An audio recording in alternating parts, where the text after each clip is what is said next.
बिस्मिल्लाहिर्रहमानिर्रहीम। अस्सलाम वालेकुम। आप देख रहे हैं 1 bye 1 news HD।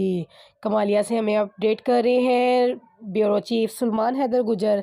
Assistant commissioner Zaryab Sajid combo का तहसील हेडक्वार्टर अस्पताल का अचानक मुआयना।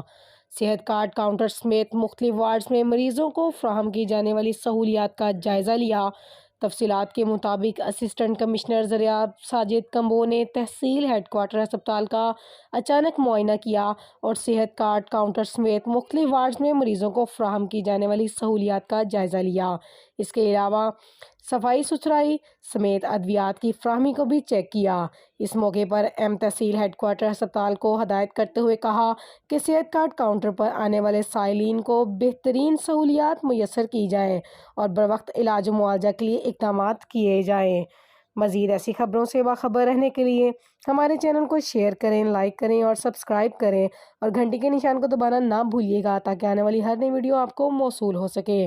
तो देखते रहिए हमारा और आपका अपना चैनल 1 बाय 1 न्यूज़ HD। ताज़ा तरीन अपलोड्स की नोटिफिकेशन हासिल करने के लिए हमारे चैनल को सब्सक्राइब करें और साथ में दिए गए घंटी के निशान को दबाना ना भूलें।